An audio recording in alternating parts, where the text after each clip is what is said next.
Uchaguzi mkuu wa tarehe 9 Agosti utabadilisha pakubwa taswira ya kisiasa ya taifa hili.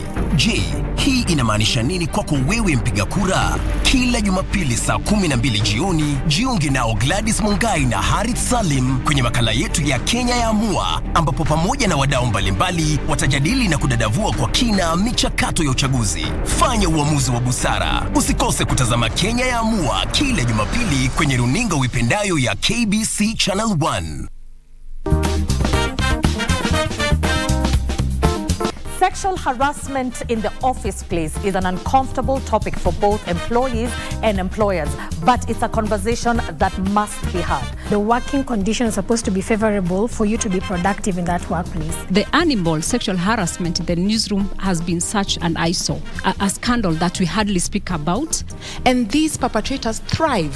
They thrive on silence. Be sure to tune in this Sunday to the Dadas Show at 4 p.m. only on KBC Channel 1.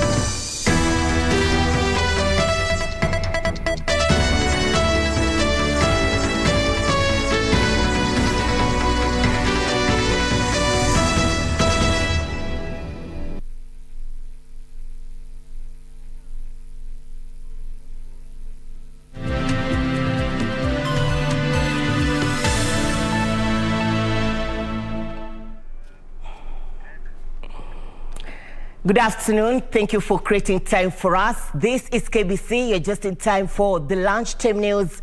My name is Irene Muchuma Odim. On sign language interpretation, we have Anne Wangeshi. It is the 22nd day in the month of April 2022, 109 days to the next general elections. This as the country prepares a state burial for retired late President Mwai Emilio Kibaki. We have details on that and many more making headlines, not only locally but across the borders. Do interact with us on all our social media platforms at KBC Channel 1. Kenya and India have pledged to enhance cooperation in the health sector as part of ongoing efforts by the Kenyan government to further improve quality and access to primary health care. A meeting between Health Chief Administrative Secretary Dr. Mercy Mwangangi and Indian Ambassador to Kenya, Dr. Virender Paul, resolved to further diplomatic engagement into the health sector for the benefit of the two nations. Purity Mseu has the details. The Kenya-India healthcare cooperation officially began in March 2021 when Kenya received the first batch of made-in-India Covishield COVID-19 vaccines. The two countries have now resolved to take the cordial relations further by tapping into each other's healthcare opportunities. Speaking during a meeting with Kenya's Chief Administrative Secretary in the Ministry of Health, Dr. Mercy Mwangangi, the Indian Ambassador to Kenya, Dr. Virender Paul, said the Indian government is committed to the full implementation of the bilateral agreement, adding that India remains ready to help Kenya train its human capital on available technologies. I'm very excited that we have a wonderful set of clinical practitioners here, from the hospitals in Nairobi, hospitals in India, and also we have an expert, Dr. Rashmi, representing traditional medicine. She's a well-known expert in naturopathy. Health CAS Dr. Mercy Mwangangi, on her part, welcomed the move, saying there was much to learn from the Indian healthcare system. We've enjoyed partnerships with India, particularly when it comes to exchanging and learning, particularly for EMR systems and for IT systems. But also one of the key perhaps stronghold, that the Indian government is able to put in place when it comes to manufacturing and pharmaceuticals. The meeting came at a time when the Kenyan government is looking to improve and strengthen Kenya's primary healthcare system as a catalyst to achieving universal healthcare. Purity Museo, Lunchtime News.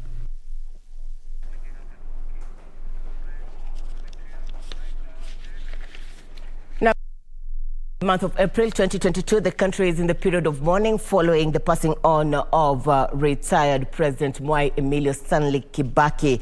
And preparations are underway not only at the national level but also in his home constituency in Nyeri, Othaya. We have our team on the ground. My colleague Frederick Mwoki is now joining us live from the area. Mwoki, good afternoon. Paint for us the picture in Othaya.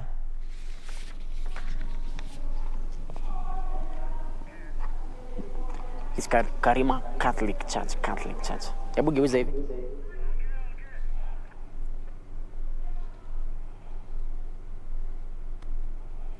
Yes, good afternoon and welcome to this live broadcast. We're coming to you live from Karima.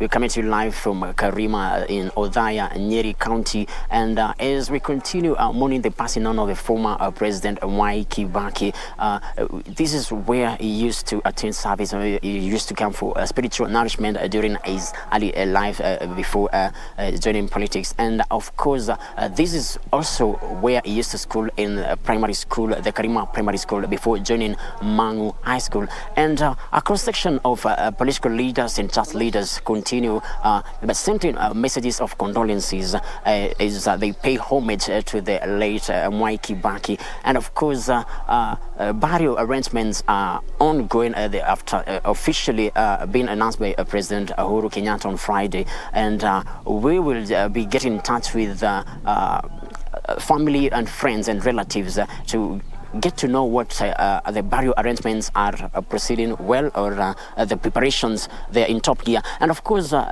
this Karima church, this is a church that was started in the early 1900s. This was officially launched in 1904. And Mwai Kibaki was a spiritual leader.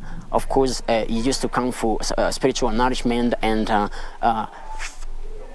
right now, there is a service that is ongoing by a section of leaders drawn from this region. And of course, we have some of the classmates who used to school with Mwai Kibaki in the primary schools before joining Mangu High School. And of course, the former president, Mwai Kibaki, will be remembered for his association with people, with church leaders, with politicians. He was a man of a unifying factor in so many aspects. And of course, he will be remembered for many projects that he started during his tenure in this area, this region where he used to school his early life. And of course, this church right now, a few months ago, that was late last year, the church was having a celebration to an anniversary of 100 years after it was started. And Mwai Kibaki used to attend service at this church.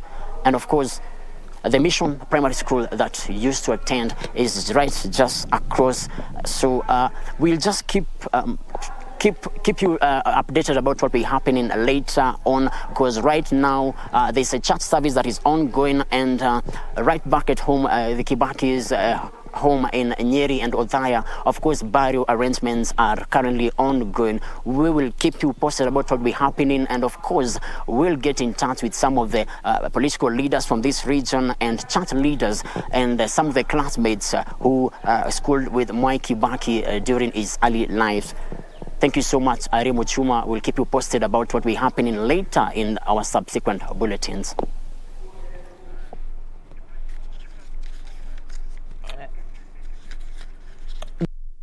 Okay, great to have you, Frederick Mwoki, my colleague down in Othaya, Nyeri County. This follows the passing on of the late retired President Mwai Emilio Stanley Kibaki. Preparations are underway not only at the national level, but also at the county level. And just as he has briefed us, preparations are underway this ahead of the Saturday burial. And we'll be giving you updates as they unfold. Now, celebrations continue across the country and in homesteads and schools following the release of the Kenya Certificate of Secondary School examinations results. Many parents and students seem overwhelmed by the joy of great performance and the prospects of pursuing exciting careers. Songs and dance filled the air in this homestead where Lucy Defano scored an airplane in the just released KCSE results. The joyful candidate expressed gratitude to the Almighty, saying the journey hasn't been easy. Our term, the 4-year course, we had to break for COVID and all those other factors, having online classes, through all those obstacles. I'm truly grateful that it was worth all the effort. Her parents celebrated their daughter who hopes to become an architect. My daughter, she made me proud, and I want to give glory to God because si rahisi pale umbali ametufikisha. In central Malindi, more celebrations. The Agunga family can't hide their joy after their daughter Pamela Agunga scored an A-. I usually encourage her, but she usually tell me that, Mommy, just pray for me because examination is not very easy. Now I was not expecting her to get an A-. I was expecting like B+. The former Loreto Girls High School student who hopes to pursue Bachelor of Arts in Medicine and Surgery says the results came in as a welcome surprise. My mom, my dad, my teachers back at home, they always encouraged me that I can do it, and I tried all my best, and I'm happy that I got an A-. In Kakamega County, Kakamega High School and Buka Academy registered top performances.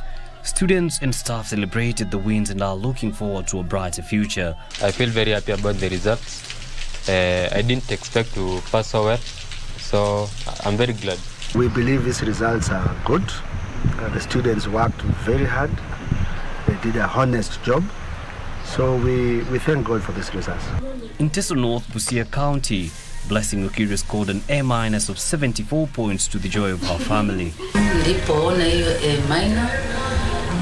Nilifurahi sana, nilisikia kushurudishia Mungu shukrani na sifa, maana bila yeye sisi hatungeweza kama wazazi. Blessing says she couldn't have done it without the help of her teachers. They used to encourage me and they had trust in me. That's what inspired me most. Again, my parents, they never left me and encouraged me during hard times. She hopes to join University of Nairobi and pursue medicine in the September 2022 intake. Yusufar reporting for Lunchtime News. Stigma and poor nutrition have been identified as some of the biggest impediments to the management and eradication of HIV/AIDS in parts of Western Kenya.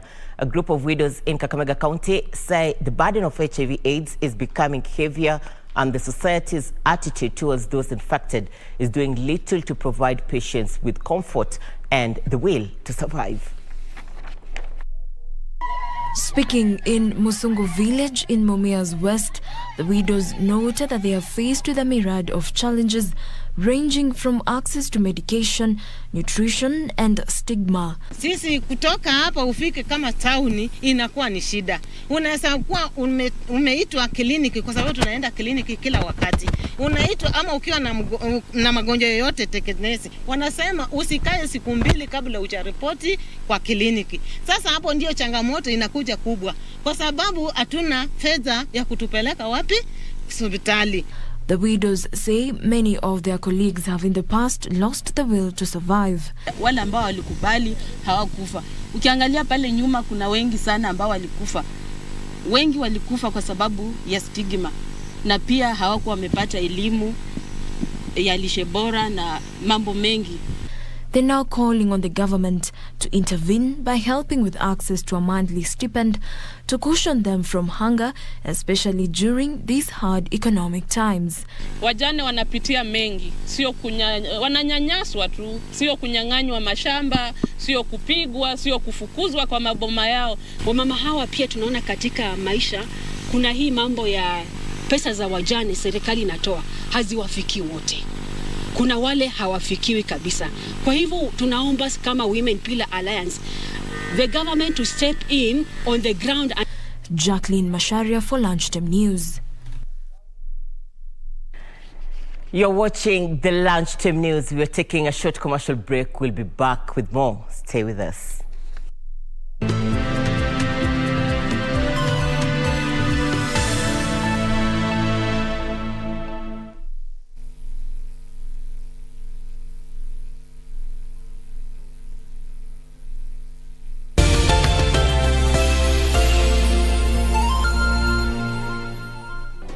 Do you have a new story to share with KBC?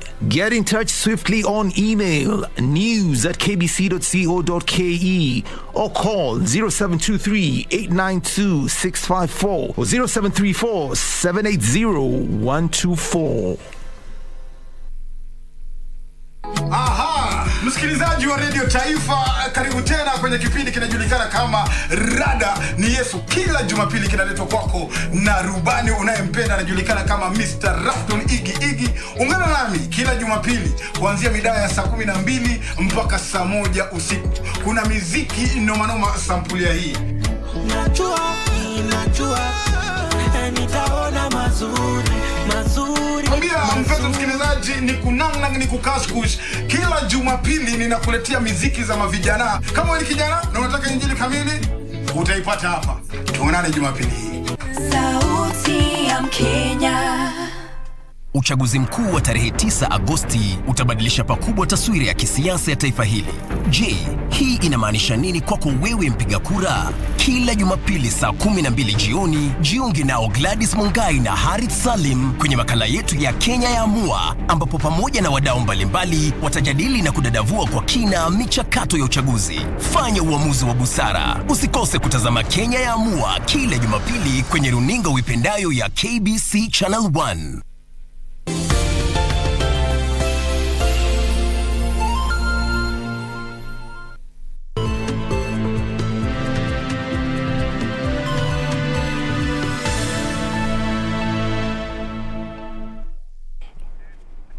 Welcome back. Nominated Member of Parliament Cecily Mbarire says she is confident that the voters in Embu County will elect her the next governor. Mbarire, who is vying on a UDA party ticket, also pledged to ensure that the party wins majority of elective seats in the county. Meanwhile, Kirinyaga County Woman Representative Purity Wangui Ngirishi has promised to prioritize education for all, as well as invest in health if elected the next governor of the county. Have a look. A tough contest is brewing for the Embu County gubernatorial race, pitting nominated Member of Parliament Cecily Mbarire, who will fly the UDA flag, against Embu Senator Lenny Kivoti, who will be vying on the Devolution Empowerment Party ticket, and former Manyata MP Emilio Kadhuri, who is seeking the seat on a Jubilee Party ticket. Mbarire has vowed to clinch the seat and ensure that UDA secures a win in a majority of elective seats in the county. Mbarire was speaking during an event to receive Manyata parliamentary aspirant Justus Kinyua Mugo, who conceded defeat after losing to Gitonga Mukunji in the UDA nominations. We have seen he has been able to put the interest of the people of Manyata and the interests of William Ruto and the interests of the UDA party before his own personal interests, and he has decided to help in spearheading the presidential campaign within Embu County, and we are very, very grateful. By losing a nomination, that's something very small, because the county is bigger than all of us. The country is bigger than all of us, and in fact, I'm encouraging all of them, Jan, to follow suit. Let them follow my footpath. Let's be leaders who are not guided by their personal greed and interest. Let's be guided by principles of development, in fact, and also principles of inclusivity, and also anything that can come to the table and benefit all of us. Kirinyaga County Woman Representative Purity Wangui Ngirishi has promised to audit all county expenditures if elected the next governor of the county. Speaking at Shiagini grounds in Mwea constituency, Ngirishi said that she plans to prioritize education for all, as well as investment in health. Ile pesa ambayo basari haijafika, ile pesa ambayo ni ya hospitali ambazo hazina chakula hatuoni, haionekani. Mimi niingie kwa hiyo kitu ya kwanza nafanya audit. Hiyo pesa imeachiliwa na national government, hiyo pesa ilikuwa imefika Kirinyaga. I am telling you, wale wako katika hiyo kiti, they will account for our money. Meanwhile, a section of aspirants under the Tujibebe wa Kenya party have rejected a list published by the party containing names of those who have been proposed to vie. The aspirants have protested the manner in which the Kabogo-led party conducted its nominations, terming it a sham.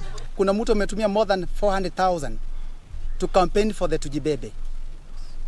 Na wetu wenye wamepatiwa zile ticket, cheti cha MCA, wengine hata hawakuwa hata wameweka billboards, hawakuwa wameweka flyers, hawajafanyia chama hata marketing, ndio wamepatiwa. Kweli ama uongo? Kweli. Comrades power. Comrades power. Umoja ni nguvu. Tumeamua tuwabie chama cha Tujibebe kutoka dakika hii. Sisi tumetoka, wasitutafute, tumeenda independent party. Finally, a section of the clergy in Turkana County has called on the National Cohesion and Integration Commission to firm its grip in taming hate speech during this electioneering period. The religious leaders have also cautioned against what they term as politicization of the electoral process. NCIC should deal with incitement and ethnic mobilization, hate speech without discrimination. They have also called on the youth to desist from being misused by politicians. For Lunchtime News, I'm Safin Aching Oma. KBC University was abuzz with activities as Kenya Broadcasting Corporation's Y254 television channel organized a cultural extravaganza there. Besides offering the station's youthful audience a chance to interact with their favorite presenters, the occasion also provided the opportunity to encourage the youth to maintain peace ahead of the August 9th general election. My colleague Beatrice Gatonyangetich was with the entourage, and here now is the report. Y254 television caravan was at KBC University as the main sponsors of a two-day cultural event that was geared towards spreading messages of peace to the youth ahead of the general election.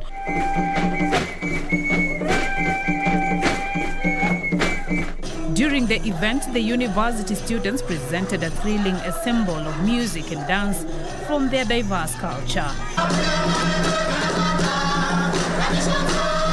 The climax of the event was the Mr. and Mrs. KBC University beauty pageant.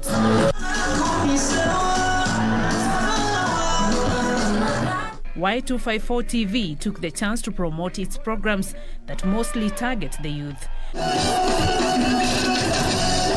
Y254 TV presenters entertained their fans and awarding various merchandise from the station. Acting head Y254 TV Fidelis Tiamngetich said the event had presented a good opportunity for the station to connect with their fans and at the same time increase visibility in the region. Y254, it's a youth station, and you find that most of our target audience are university students. So the reason we are here is to meet and interact with the students who are audience, so that we also create visibility of the station, which is very, very important, which in turn we can now partner with these campuses for revenue generation. The Y254 TV caravan then proceeded to Nyamira County to a rousing welcome by the station's fans. And the presenters did what they know best to the satisfaction of their fans. Beatrice Gatonyangetich, Channel 1. Mombasa County Government, in partnership with non-governmental environmental organizations, have awarded community-based organizations in Mombasa machines to recycle plastic waste. Worldwide Fund for Nature Head of Conservation Jackson Kiplagat says the machines will play a critical role in recycling plastic waste to value in an effort to conserve the environment. For a long time, plastic waste has been considered hazardous to the environment and mostly banned from use. Today, the plastic waste is considered valuable as different CBOs have embraced the collection and recycling to a money-minting venture. WWF Head of Conservation Jackson Kiplagat reiterated that through their donors, they have been able to secure equipment that will assist the CBOs to recycle the plastic waste to valuables. The community groups will be collecting these plastics, shredding them, compacting them, and providing them as raw materials at a cost to Petco and other companies who are able to use it to produce other materials. So turning what would otherwise be waste into value. Mombasa County Executive in the Department of Environment, Waste Management and Energy, Godfrey Nato, said that in partnership with WWF and other environmental organizations, they have come up with ways to link the CBOs to the companies that will do business with them. This will be a playing field, I would say, for the community-based organizations to aggregate their recovered materials and access market very easily. So that is our contribution, I would say. So the community groups will be collecting these plastics, shredding them, compacting them, and providing them as raw materials at a cost to Petco and other companies who are able to use it to produce other materials. So turning what would otherwise be waste into value. With the equipment handed to the CBOs, NATO is optimistic that the waste collection in Mombasa will be well managed. In Mombasa, we generate about 80 tons of plastic waste. And so far, the market absorbs about 50% of that. So 50% of the plastic waste is not formally managed. And we hope that this equipment will help community-based organizations to make sure that we uptake the remaining 50% of the plastic waste that is found in our waste stream. Kiplagat called on the national and county governments to come up with policies for incentives that will drive the youth to engage in conservation. This step that we are taking today is one of those steps that we are happy will contribute towards showing and demonstrating that as a community, as a global community, we need to deal with the issue of plastic waste. Among the beneficiaries of the equipment donated, Juma Ngondo from the Likoni Community for Development noted that this was a major boost to their plastic business. Ikiwa tutaweza kusafirisha lori moja la taka plastiki zilizochakatuliwa kufika kiwandani, basi tuna hakika lori moja lile tunapata faida ya 150,000. Kwa hivyo ni pesa ambazo tutajivunia kuwa nazo. For Lunchtime News Weekend from Mombasa County, I am Anburu. At least 50 people have been killed in southern Nigeria in an explosion at an illegal oil refinery, the authorities have said. Dozens of people were thought to have been working at the refining plants when they were caught in the huge fire. Many were burnt beyond recognition. High levels of poverty and unemployment have made illegal oil refining an attractive business for many residents of the oil-rich communities in southern Nigeria. The death toll from the explosion could rise, with one local official being quoted by the AFP news agency as saying that emergency workers have recovered at least 80 badly burnt bodies at the scene. The authorities have been struggling to curb the proliferation of the illegal plants where stolen crude oil is refined. It is not yet clear what caused the explosion that happened sometime overnight into Saturday, but accidents have been common in the past at similar dangerous sites where safety measures are not enforced. There have been concerns over a lack of precaution at such facilities, as well as environmental pollution. Meanwhile, Ukrainian President Volodymyr Zelensky has warned that he will call off peace talks with Russia if Mariupol's last defenders are killed. The strategically important city has been under attack for weeks, and officials say planned evacuations have been halted by intense shelling. Zelensky, in a press conference in a Kyiv subway station, said U.S. Secretary of State Antony Blinken and U.S. Defense Secretary Lloyd Austin will visit the city on Sunday. Meanwhile, Ukraine says 8 people have been killed, including a baby, after an apartment block in the city of Odessa was hit by missiles. More military equipment will be sent to the country, as addressed by UK's Prime Minister Boris Johnson to Ukraine's leaders.